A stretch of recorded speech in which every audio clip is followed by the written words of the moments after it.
Good night, everyone, and welcome back to our CJC online platform, and welcome to Your Health and You. Tonight, we have an interesting topic that we're going to be discussing, and it's one that I know that you cannot afford to miss. So, at this moment, I'm going to ask you to do something very special. I'm going to ask you to like, share, and subscribe this link with someone who you think might benefit from hearing more about sickle cell tonight. Your Health and You is a production of the Central Jamaica Conference Health Ministries Department, designed to present on health-related topics by sharing evidence-based information and naturopathic remedies. Your Health and You is aired every Thursday at 7:15 p.m. with a focus on general health on first Thursdays, men's health on second Thursdays, women's health on third Thursdays, children's health on fourth Thursdays, and mental health on fifth Thursdays. Now, we just want to remind you that this program is for educational and informational purposes only, and it does not constitute providing medical care or advice for professional services. Now, before embarking upon any health-related information presented in this series, we're kindly asking you to seek advice or counsel from a doctor or healthcare professional. In today's program, as I mentioned before, we will be speaking about sickle cell anemia. But before we dive into our topic, let's enjoy a reading from the book Counsels on Health by Ellen G. White.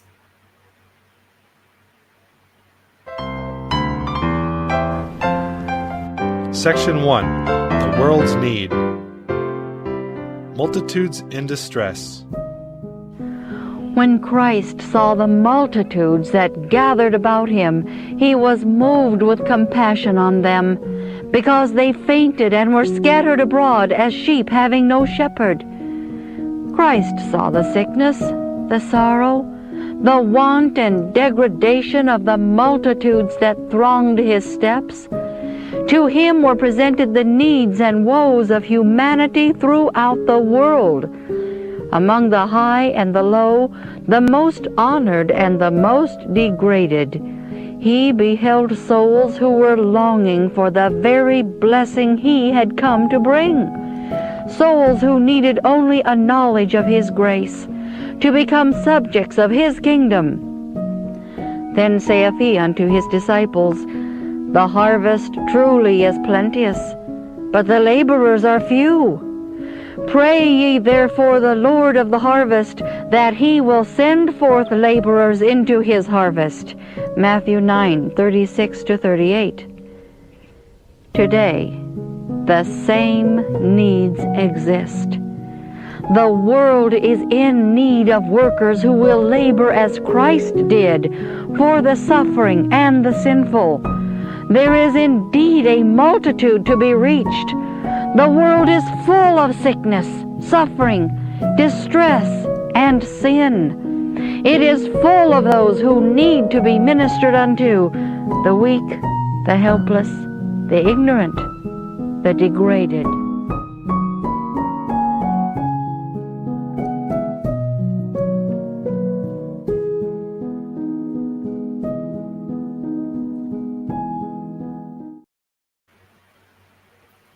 All right, we will now go into our prayer, and then I will come back with our Did You Know section. Let us pray.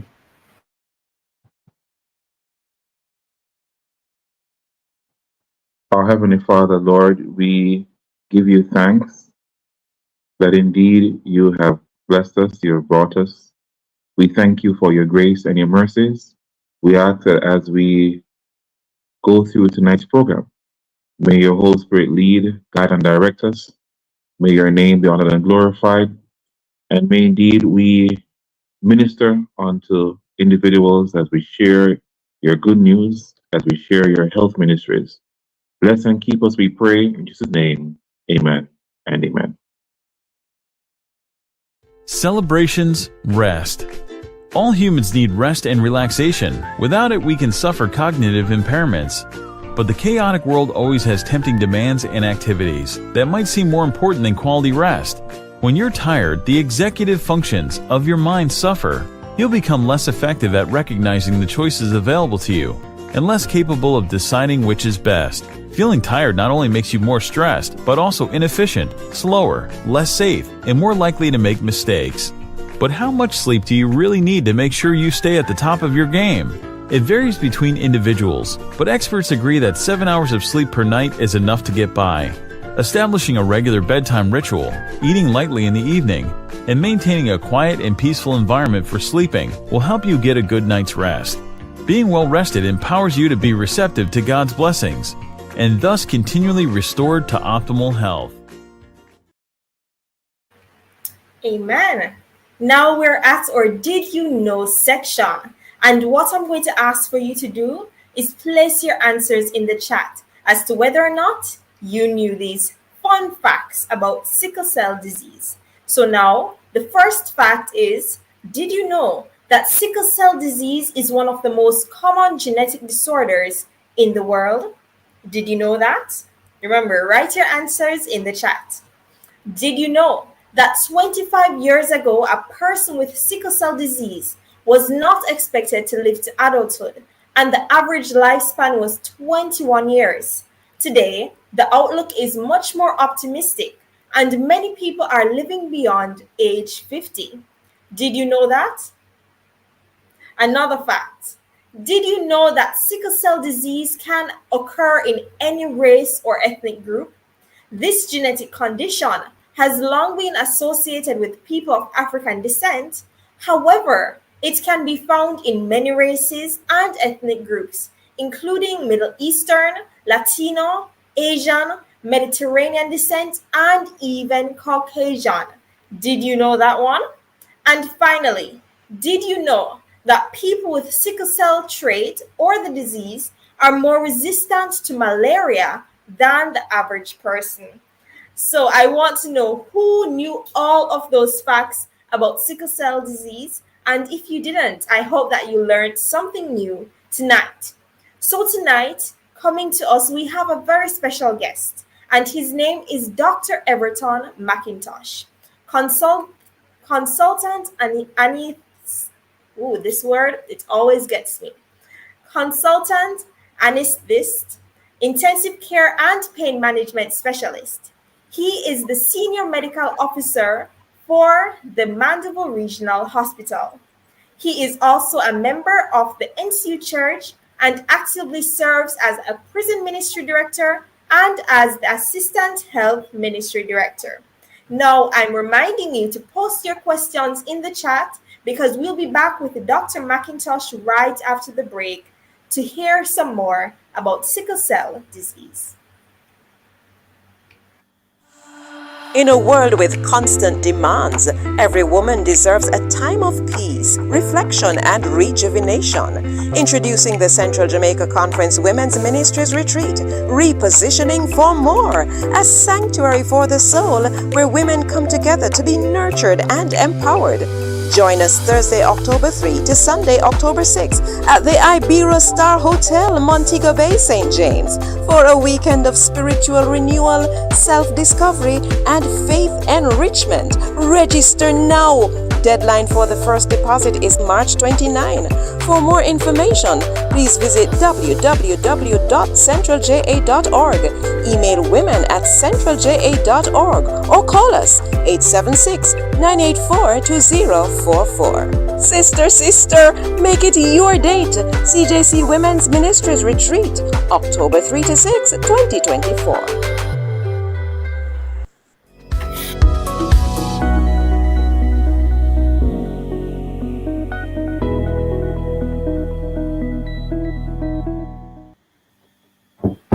All right. Good night, Dr. McIntosh. How are you doing? Good night. I'm well, thank you. Awesome. So tonight you are here to tell us a little bit more about sickle cell anemia. So firstly, what exactly is the sickle cell disease? Sickle cell disease is a condition. It's actually, as you have said before, it's a genetic condition. So it means that it is inherited from parents to the child, and it is characterized by an abnormal hemoglobin being produced in the body. Now, as most of you will know, hemoglobin is the protein in the blood that is responsible for the transportation of oxygen.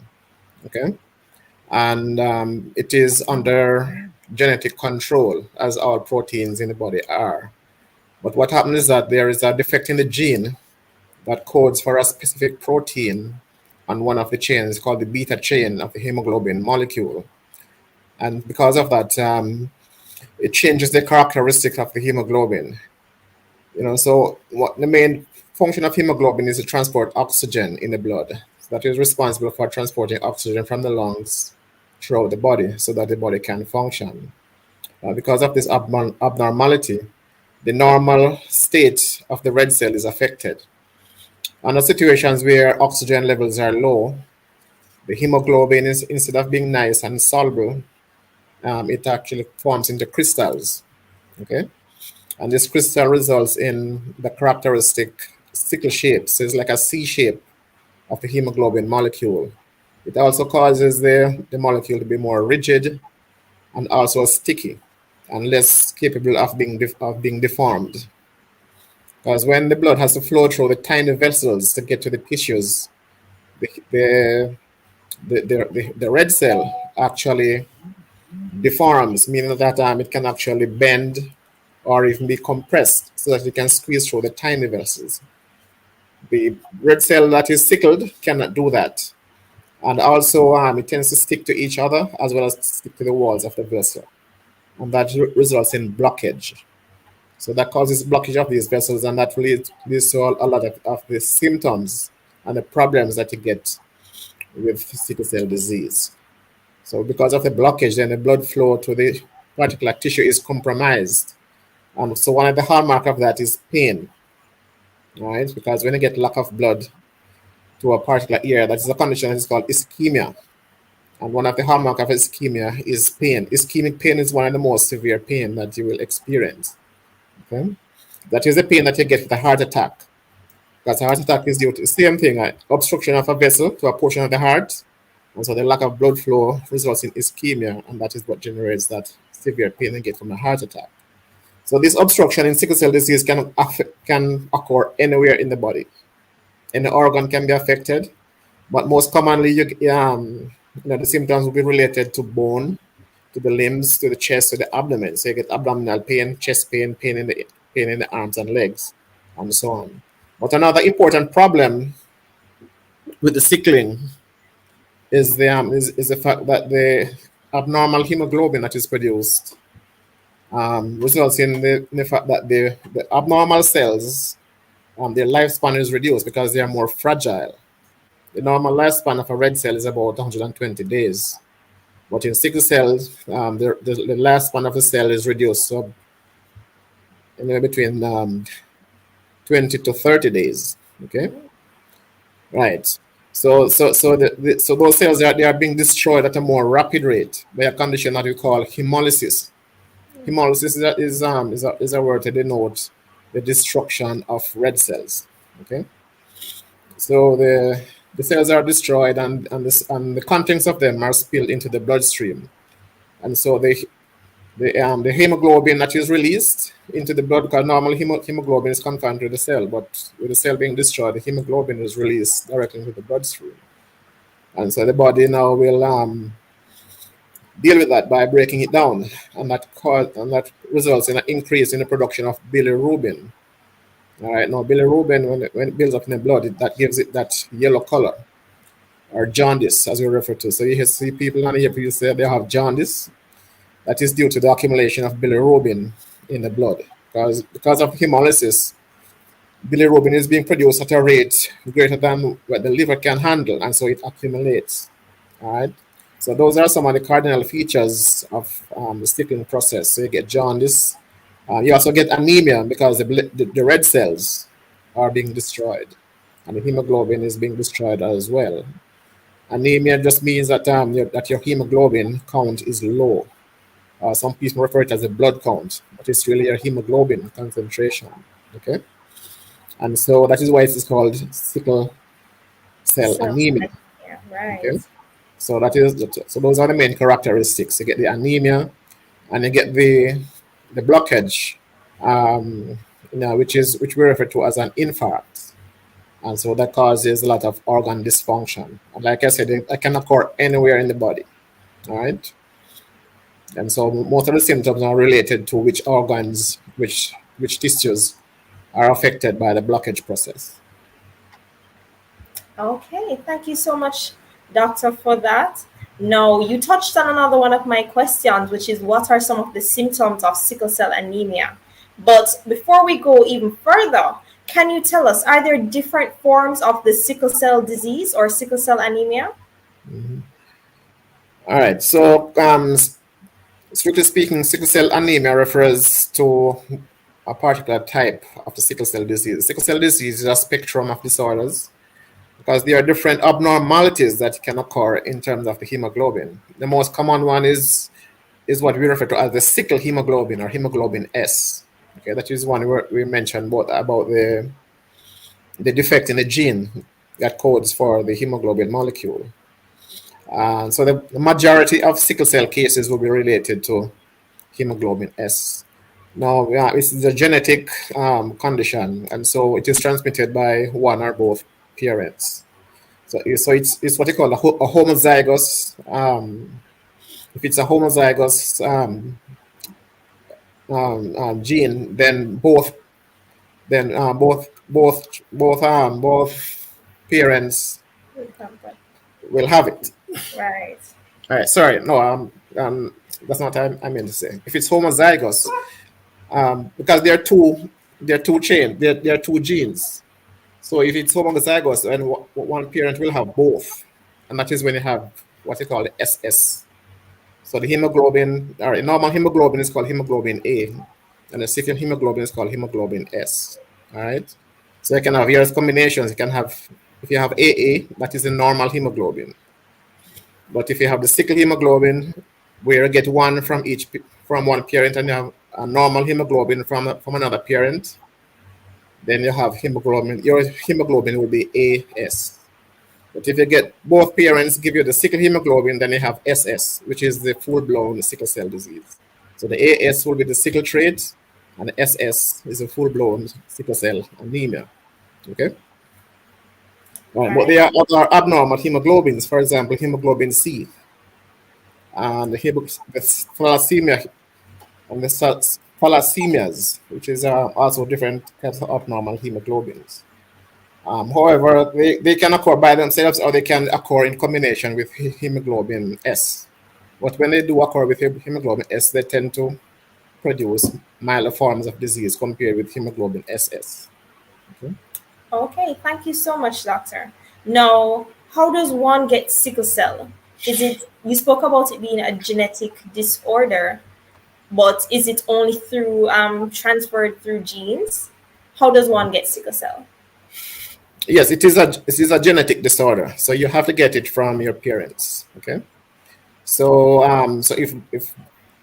if one parent has, as I mentioned before, if one parent has both genes, then the chances of you getting it, if the other parent does not have it at all, the chance of you getting it is you will get the trait, which is the AS. Okay, but if one parent has both genes and one parent has A and one and S, then it's a 50% chance that you will get hemoglobin SS or hemoglobin AS. Okay, if both parents have the trait, so they are both AS, then it's a 25% or 1 in 4 chance that the offspring will develop sickle cell, that is the SS disease. So that is important information, because what some persons are recommending is persons should know their status. They should know whether you are AS, AA, or SS. And when you're looking at a partner, because the condition SS is so severe, that the children who are born with full-blown sickle cell, they have an extremely hard time in life. Their life expectancy is short. So it would be prudent, to avoid having children with somebody who the risk of producing a child is with SS is high. So with that information, you can decide how you're going to plan your relationships and so on, and your families. Okay, and that leads me to my next question. How is it diagnosed? So how would you know? Okay. If both parents know their status, then you would be primed to know that there's a possibility, depending on what their genotype is, whether or not the child is at risk for developing SS. Okay. But the definitive way to diagnose it is by doing one as the screening test, which is called the sickle test. That basically just detects the presence of sickled hemoglobin, from a sample of blood. But it will not tell you which form of sickle cell that you have. To make the definitive diagnosis, we have to do a test called a hemoglobin electrophoresis, which can actually show which part of the hemoglobins are present in the sample. All right. We can also have some idea that the person may have sickle cell disease based on the presentation. So if they have anemia, if they are jaundiced, and if they have typical issues with pain, joint pains, pain in the limbs, chest pains, and so on, then you can suspect that they may very well have sickle cell disease. But the definitive diagnosis would have to be made by doing hemoglobin electrophoresis. And that is why, in Jamaica, certainly in first world countries, it is mandatory that children are screened at birth. And in Jamaica, we have launched that project where all babies that are born have to be tested for the sickle cell to identify what part, if they have it, and if they have it, then what particular phenotype it is, whether it is AS or SS. Okay. And you mentioned some symptoms a while ago, and you mentioned earlier some other symptoms, but I realized those were for general sickle cell disease. So what are the symptoms of sickle cell anemia specifically? Okay. All right. So we can start in infancy, because the child who is born with sickle cell anemia, which is the hemoglobin SS, for the first few months of life, they may not display any symptoms because of the persistence of what they call a fetal hemoglobin. So while they are in the uterus, babies will have a particular hemoglobin called fetal hemoglobin. But as soon as they're born, that hemoglobin starts to decline and they start to produce their own hemoglobin, right? The adult type of hemoglobin. So it's about probably 5 or 6 months of life when the fetal hemoglobin would have fallen to low levels, that symptoms will begin to appear in terms of, they may have chest problems, they may have pain, they may have swelling of the fingers and the feet, what they call the hand-foot syndrome, right? Dactylitis, and so on. They're more susceptible to infections. They tend to get enlarged spleen. The spleen has a very important role in the immune system, as many of us will know. And but what tends to happen is that it is also one of the main areas where abnormal blood cells are destroyed, are taken out of circulation. So because of the sickling process, the spleen basically is working overtime because there are so many abnormal cells that they have to deal with. And because of that, it enlarges in an attempt to increase its capacity in terms of dealing with the demand. And so you get what's called splenomegaly, which just means that the spleen is enlarged. But at the same time, the sickling process is also occurring in the spleen. So the blockage of the blood vessels is also occurring in the spleen. So over time, the spleen gets damaged to the point where even though it's enlarged, it's not functioning as well as it should. And over time, after a certain number of years of getting recurrent, issues with blockage, then the spleen can actually develop what they call the autosplenectomy. Splenectomy refers to surgical removal of the spleen. But this happens basically because the spleen, after a while, becomes scarred and damaged and basically disappears. And so the child is left without a functioning spleen, and that increases susceptibility to various kinds of infections like pneumonias and osteomyelitis and so on. All right. And so that is one of the kind of symptoms that you will see in these children: increased infections, and they tend to be more severe because of the compromised immune function. All right. Um, so yeah, those are the main things. Well, like I said, the sickling process can affect any organ. So even the brain, for instance. So it's probably the commonest cause of strokes in children. Yeah, children can get strokes, and so sickle cell disease is a significant risk factor. A significant proportion of children will develop strokes as a result. They can get eye problems, affecting the vision. The retina becomes affected by the process. The kidneys can be affected, so it affects the function of the kidney in terms of concentrating the urine. So you lose a lot of fluid through the urine. The liver can be affected. Similarly, the heart can be affected. You get heart problems. Right. If you go back to the brain, we mentioned strokes, but an important thing to bear in mind also is that you can get what they call microscope or mini strokes, where you get just small areas of blockage in the brain, deep in the brain, which may not even be evident, in that it may not cause the typical symptoms of stroke. Strokes, you get you're being paralyzed, like an arm or a leg or both, or you can talk and stuff like that. Right, but with these mini strokes, you may not see any of that. And what you tend to happen is that the child becomes cognitively impaired over time. So they don't do as well in school as you would expect, And people may say, "Oh, the child is just dumb," but that is likely to be the effect of ongoing tiny blockages in the brain affecting the child. Okay. Wow, I did not know that at all. Now, what are some of the triggers of a painful crisis with sickle cell? You mentioned that pain is one of the symptoms. So, what might trigger that pain, or what might be deemed as a painful crisis?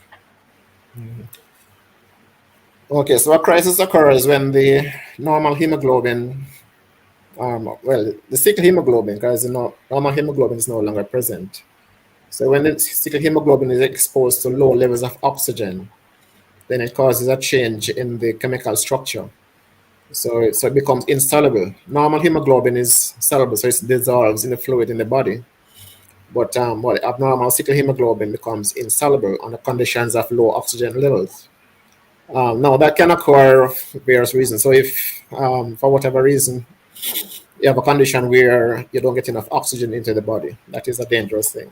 All right. And so, for example, it may happen if you are on a long flight, flying to, for example, to the UK, because the air pressure in the aircraft is low. And so your oxygen tension in the body is low as a result. So persons with sickle cell anemia have to be mindful of that. That can actually precipitate crises, right? But it may not necessarily be a global drop in oxygen tensions. It can be a localized event because of, for example, low blood pressure or anything that causes low blood flow. So, for example, dehydration, especially in these times when it's so hot, you get dehydrated. Yes. Drinking enough fluids. And so certain tissues may be affected by, the low levels of blood flow, leading to the sickling process. Cold temperatures. So when the time is cold, your blood vessels constrict in an effort to preserve heat. And so especially the peripheries, the hands and feet, and so on, right? And so that also can trigger off the sickling process as well. Fever can also do it, as well as stress can trigger that process. So you have to be mindful, if you're a sickler, that you have to avoid all of those situations. So you try and keep warm at all times, but not excessively warm. And interestingly, pain in itself can also trigger it. So if you have pain from a different condition, so for example, if you had an injury, you had a fractured leg or something, and you're in pain, that the extreme stress relating to that pain can actually trigger the sickling process. And so the pain itself, that you get with a crisis, it creates what is called we call a vicious cycle. So you have the pain, causes the sickle crisis to get worse, and the worsening of the crisis causes the pain to get worse, and so you have going around and around in a circle, right? And that is why one of the important aspects of treatment is, to get on top of the pain, because the pain is the most distressing presentation that you will see, that these patients will present with. So you just touched on my next question, doctor, and you spoke about treatment. So you spoke about getting on top of the pain. Is that the only way that you treat sickle cell disease or sickle cell anemia? And rather? Okay. So you basically will have to assess the patient and treat them on merit. What I didn't mention was some of the complications that you get. Well, I'd mention strokes and so on, but a very important complication is the acute chest syndrome. Okay, that is where sickling can occur in the lung or sometime in your ribs, and leading to affecting the function of the lung. So you can get hypoxia as a result, lack of oxygen going through the blood, and that again is going to worsen the sickling process. So the patient will typically present with chest pains, shortness of breath. When they check the oxygen levels, it might be low. They may have a fever, especially if they are young children as well. And that is actually a serious condition, which is life-threatening. And if it's not diagnosed early and treated appropriately, can result in a life-threatening situation where the patient can actually go into respiratory failure as a result, and their life will be at risk. All right. Splenic sequestration is another one. So we mentioned that the spleen has a role in terms of taking the abnormal red cells out of the circulation. But sometimes you have a situation where the cells are, they are trapped in the spleen, hence the term sequestration.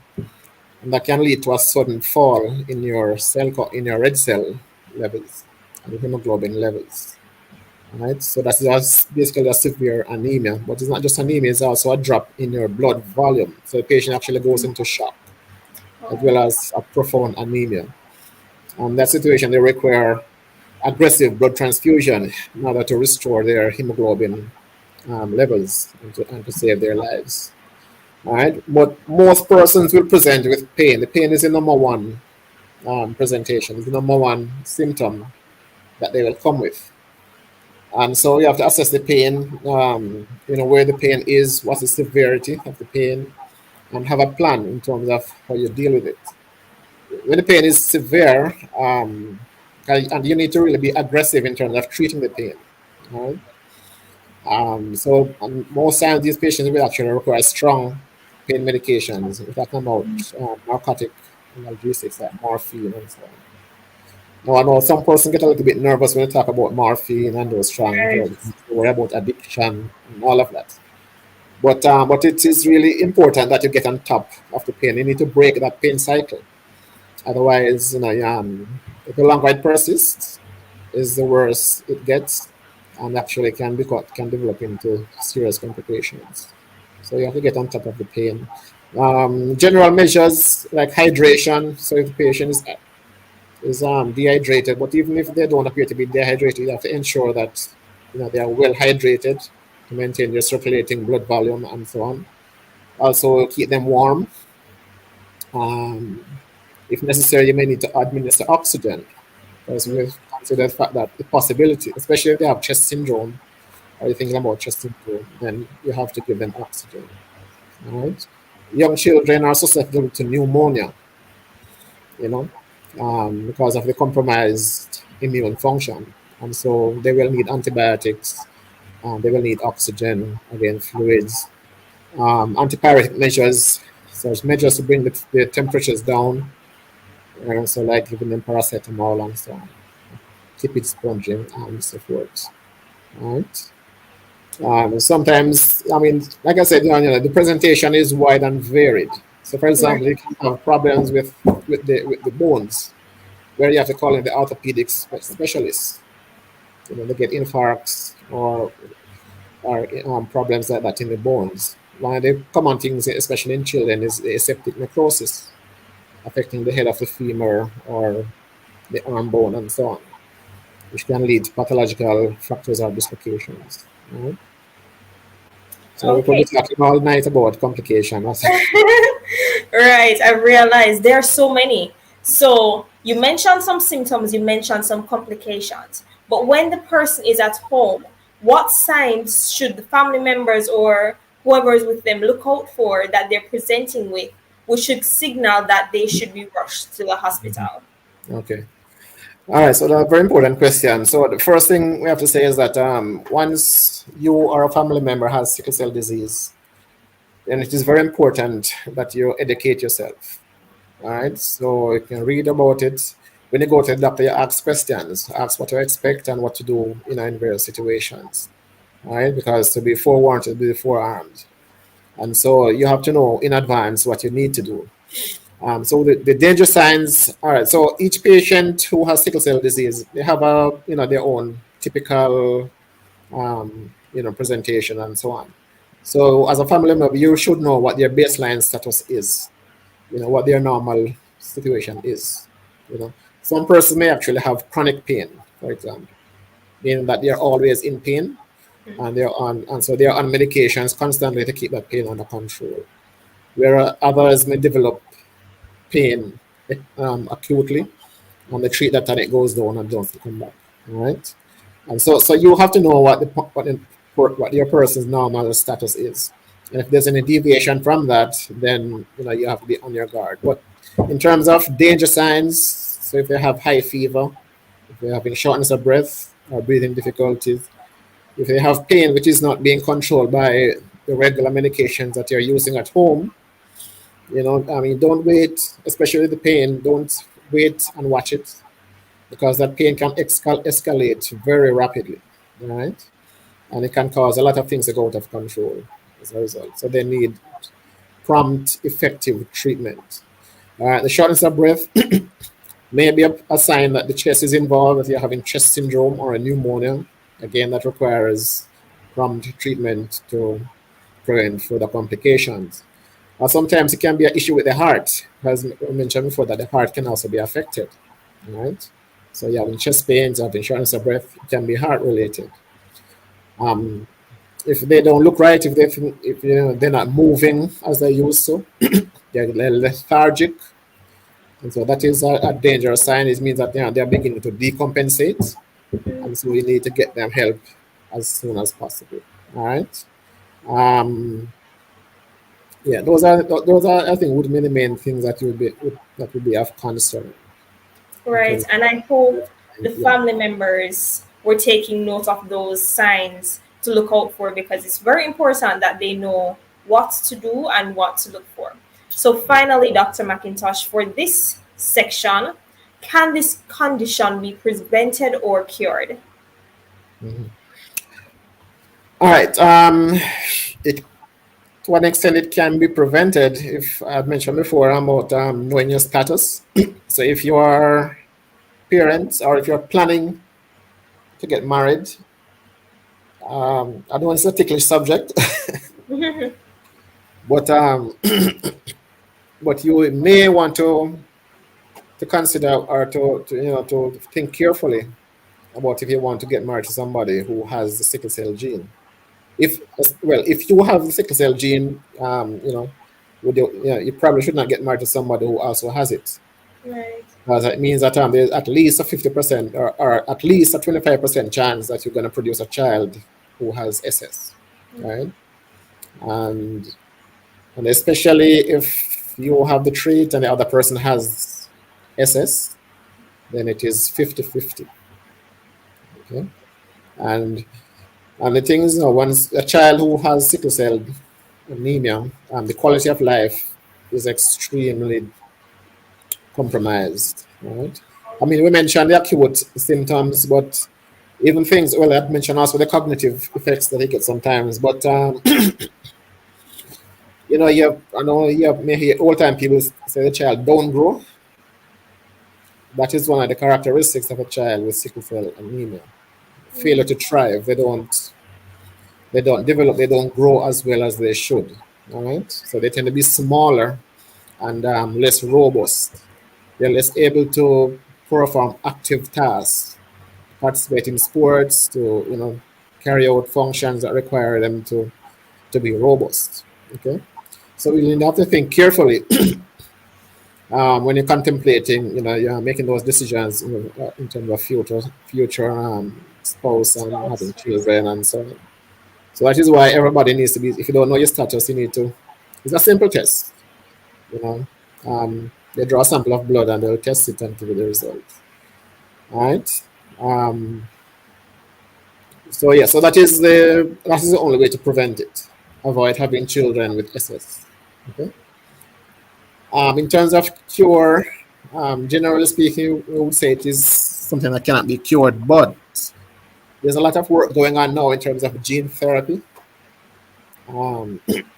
which some of it shows promise. People have also done what is called bone marrow transfusions and so on, right? Where they take normal bone marrow from somebody and put it in the child with sickle cell. Okay. But those are done in specialized centers. We don't have the technology here to do it, because before they do that, they actually have to destroy, irradiate the child to destroy the bone marrow and so on, so that when they put in inject the normal bone marrow, then that will take over production of normal red cells. Okay. Yeah. So yeah. So but I mean, a lot of the I mentioned gene therapies. Some of them show promise, and so it's not too far-fetched that a few years from now it will become commonplace, and they can almost say that soon as sickle cell will become a thing of the past. Wow. Right. That's amazing. So it's something to look forward to, but not something that we can say no is a standardized possibility. Right. Well, thank you so much, Dr. McIntosh, for answering our questions. We really appreciate it. We are going to a break right now, and we are asking that during the break, everyone sends in their questions, because we'll be hearing from Dr. Lamy after the break with our naturopathic recommendations, and then we'll be talking back to Dr. McIntosh and Dr. Lamy with your questions. So we're going to have a short break, and then we'll be right back. In a world with constant demands, every woman deserves a time of peace, reflection, and rejuvenation.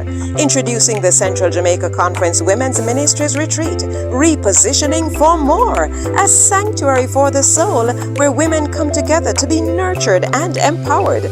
Join us Thursday, October 3 to Sunday, October 6 at the Ibero Star Hotel, Montego Bay, St. James for a weekend of spiritual renewal, self-discovery, and faith enrichment. Register now. Deadline for the first deposit is March 29. For more information, please visit www.centralja.org, email women@centralja.org, or call us 876-984-2044. Sister, make it your date. CJC Women's Ministries Retreat, October 3 to 6, 2024. All right, we are back, and we are back with our naturopathic guest or regular, Dr. Lamy. How are you, Dr. Lamy? Good afternoon, my dear. I'm doing very well. Thank you. How are you? Awesome. I'm doing well also. So tonight, as you know, we're talking about sickle cell disease and sickle cell anemia. And the question that I want to ask you is, how can natural remedies help with sickle cell? Well, as Dr. McIntosh has mentioned, the only prevention is should we call it abstinence? So since the person already have it, you can manage the symptoms. And what has been my experience with persons who have this condition is that they can regulate their diet. There are some supplements that are important that they can use. Hydration is very critical, and avoiding extreme temperatures. Those are some of the things that we look at. So the first thing that we want to do is look at what persons are eating. There are some things that are triggers, and something called inflammation in the body. We look at the rainbows of colors where fruits and vegetables are concerned. And there are some vegetables, there are some fruits that are just packed with antioxidants, packed with vitamin C, and especially like kiwi and you have pomegranates, guavas. Some of those little foods that we have taken for granted, those are good. And you have to also look at your protein intake and food that are also rich in folic acid, because they had mentioned before that anemia is one of the side effects of this condition, and therefore you have to look at how you are eating. So, a sickler, I hope that it's all right to say that word. They have to be very deliberate in their eating, and because the cells tend to be sticky, they have to keep themselves well hydrated. And for those who might have this condition on this line, I have seen persons for years, literal years, who used to have frequent crises for many years, never show any symptom at all by just making the lifestyle changes. All right. Thank you so much, Dr. Lamy. As usual, you're encouraging us to make our lifestyle changes. So I hope that persons were taking note of those very relevant tidbits that you just gave to us. Now we'll bring back on Dr. McIntosh and we'll keep Dr. Lamy on the line because we have some questions that have been posed by our audience to both of you to answer. So our first question is to Dr. McIntosh. When you say that persons with full-blown sickle cell, that their lives are shorter, normally what lifespan are we looking at? Yes. I think it was mentioned earlier in your introduction that persons with sickle cell disease, a lot of them are now living a lot longer than they used to. So many years ago, a couple of decades ago, a lot of sicklers would well, shouldn't be using the term sickler. That is so persons with sickle cell disease, a lot of them would die in infancy or in early childhood, from the complications of chest syndrome and so on, right, and acute splenic sequestration and so forth. But because of improvements in the knowledge about the disease and medical treatments and so on, and access to care, persons are more aware, so they will know that they see certain things and need to take the child to the doctor and so on. So it's not unusual to see a person with sickle cell disease 50, 60, 65 years old, So you can live a pretty long life, right, if you take care of yourself and if you get regular care and so on, right? Yeah. All right. So thank you for answering that. So persons with sickle cell can live a long and healthy life.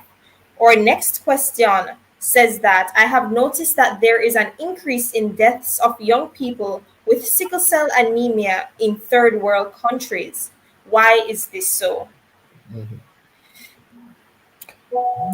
The main cause for that is actually access to quality healthcare, so especially in places in the Middle East, in Africa and so on, where healthcare is really not as robust as it is. I mean, we have a lot to be thankful for here in Jamaica. We have a pretty robust health service, whether public or private. But in other parts of the world, it is not so. And also the knowledge is not there, as we we don't have forums like this in certain places. And so that is the main reason. A lack of access to the quality of care that is required to maintain the health and well-being of these persons. Okay, thank you. So another question, this one is asking, if one is AS, is it possible for it to develop into SS? No. So your genetic makeup is fixed at birth. Yeah, well, from conception, actually. So once you have whatever gene you have, that is what you have. Right. It cannot be altered, except if you were to do gene therapy, as we mentioned before.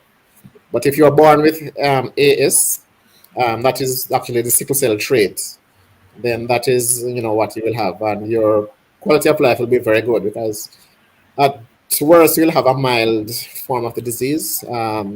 Under some extreme conditions of cold and dehydration and so on, you can develop symptoms. But for the most part, persons with AS live a fairly normal quality of life.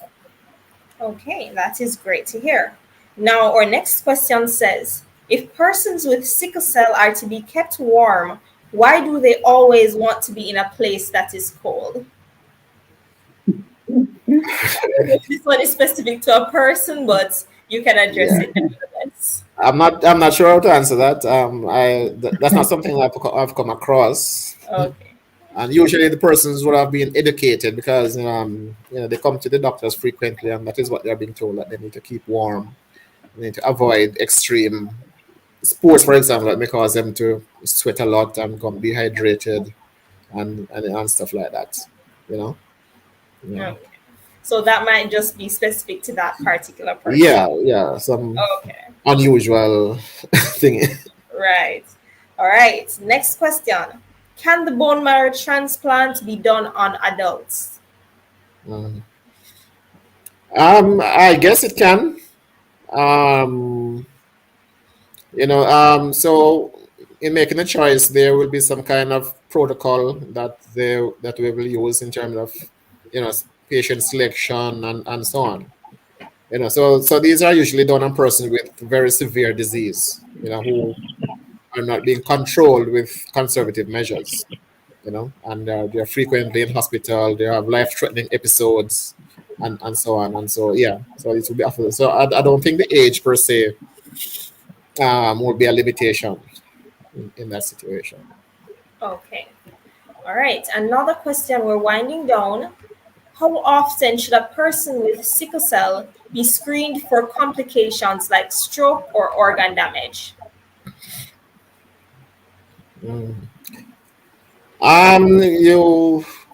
Well, as part of your your ongoing treatment, you'll have regular checkups. So you don't wait until you're having problems. So you will be under continual medical care. So you have whether it's a clinic, or you got a private doctor, or a hospital clinic, outpatient clinic. You will have a schedule based on your severity and your situation. The doctors will know how frequently to schedule your visits. All right. But you also need to be educated about what are the possibilities in terms of serious problems that can develop, and how to recognize them. And when you have the first sign of anything untoward happening, then you will present to the emergency department, and don't necessarily wait around to watch it, or to say, oh, I'm supposed to go to clinic next week, I'm going to wait until then. All right. So that is how you will manage your situation. All right. So don't watch and wait. So in this case, take action. Right. All right. So 2 final questions, and they are both related. So what are the different pain management options available during a crisis beyond just pain medication? Okay, so the general measures will also be very important. So keeping warm if a person was cold. Hydration is critical, proper hydration. So they may actually need intravenous fluids if that is severe. And also, if especially if there's a chest involvement, oxygen therapy will be administered. Reassurance and getting the person to relax, deep breathing and so forth. All those will tend to help with easing the whole, pain issue and so on. But the degree of pain that is being experienced usually warrants some form of analgesia, and usually strong analgesia, like I mentioned before, the narcotics. But normally we would not rely solely on the narcotics. So you get a combination of medications, including simple things like paracetamol, or what you call non-steroidal analgesics, like Voltaren, Ketoflam, and so on.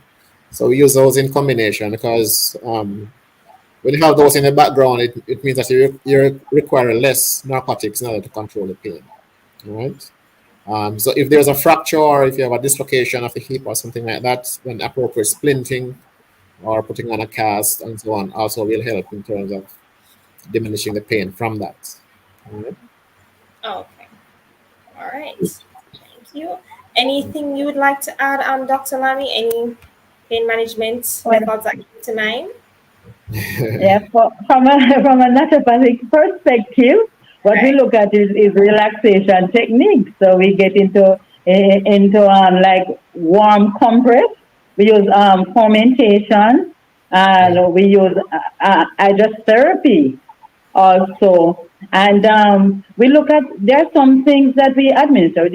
Vitamin D, can't overlook that supplement. Vitamin D with calcium and magnesium. That has always been our recommendation because there's so much needed to ensure. Magnesium is a water lovable supplement. It causes water to stay nice or be used by the body. So I would say that you will get this to decrease the incidence of the crisis. And is the food that you're having, if you stick more to those that tend to be richer in calcium, magnesium, and vitamin C. All right, so these become very helpful. And during the crisis now, try the relaxation technique. Use the warm. Please do not apply cold to your pain. It's not an acute pain; it's a chronic pain. So you don't use cold during those inflammatory times. The warmth will be better for you during that time. And please hydrate, not with ice water, but with warm water or room temperature water. And this will help to bring some relief. Okay, awesome. So final question, and you touched a little bit on it, Dr. Lamy, in your response. Can physical therapy or other complementary therapies help to manage pain associated with sickle cell disease? Well, yes, it can. Yes, it can. We just answer that part. It's just that sometimes when we're having pain, we tend to panic. The first thing we do when there's pain, we panic. And you want to take something quickly that just get rid of the pain. So it's going to take a little more stamina and determination and, patience to deal with that. But it can be manipulated. There are some persons, Dr. McIntosh was a little kind of squeamish about taking the medication, the drug. If they want to try something natural, then they have to be purposeful in their mind that they are going to be using these alternatives, knowing that sometimes it does not bring the instant relief that you would have gotten from the drug, but it puts you in a sense of euphoria at the end of it, though. When you can center the mind and try to calm the nerves and use the massage or the hot warm treatment and the relaxation techniques and all of that at the end of it, all right, you'll find yourself in a better place if that is what you want to use. Mm-hmm. Okay. So any final thoughts? Thank you so much, Dr. Lamy. Any final thoughts, Dr. McIntosh? And Dr. Lamy, final thoughts as we wrap up? Yes. So just to reiterate that sickle cell disease is a fairly common condition. I'm sure everybody would know at least someone with sickle cell disease. It connotes a high morbidity and also mortality. I don't think I've mentioned the fact that your life expectancy is reduced significantly, but that is a fact. The other thing I did mention also was effects in pregnant women, where sickle cell disease, a pregnant sickle cell patient actually has a significantly high risk of dying in pregnancy, and also for pregnancy loss. You get premature labor or miscarriages and so on. All right. And so it's a very dangerous condition, and we need to educate ourselves about it.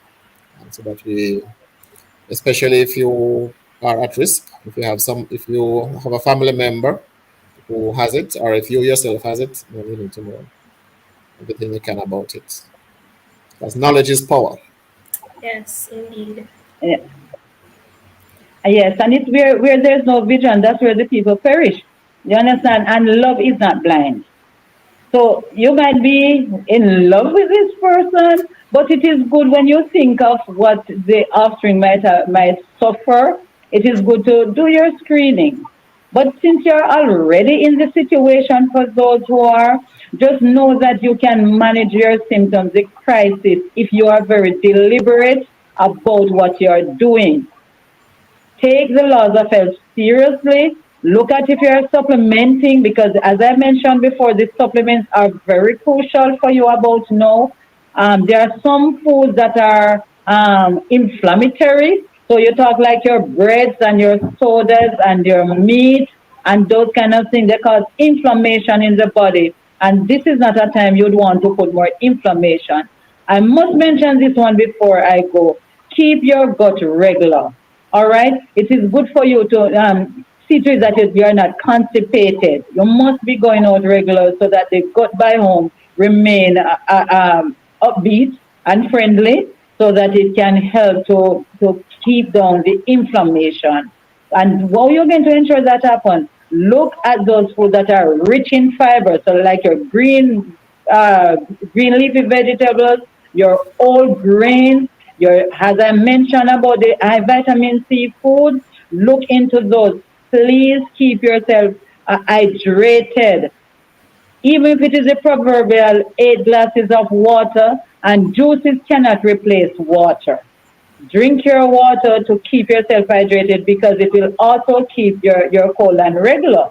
And this is crucial to ensure that the inflammation does not sit in your teeth and you don't have toxic waste, because that will also lead to inflammation. So look at your diet. Look at how you're eating. Look at when you're going to sleep. Look at the supplements that you're taking. And if you're not taking any now, you need to ensure that you do that. Don't wait until the crisis sets in. Then you start doing this. Because you can enjoy your life without having an episode for a long, long time. God bless you. Thank you so much. Thank you so much, Dr. McIntosh, for bringing us such salient knowledge about sickle cell disease and sickle cell anemia. Thank you so much, Dr. Lamy, for bringing us those naturopathic tips tonight. We really indeed learned a lot. Now, thank you so much to our viewers also for watching. And we're asking that you remember to share the video. Share it with someone who needs it, a family member who might be affected, persons who might need to know this critical information, because the time is now to take action. So we will see you next week, Thursday at 7:15, as we'll be focusing on prostate cancer. And remember, I will leave you with this verse from 3 John 2. And it says, "Beloved, I wish above all things that thou mayest prosper and be in health, even as thy soul prospereth." Take care and have good health.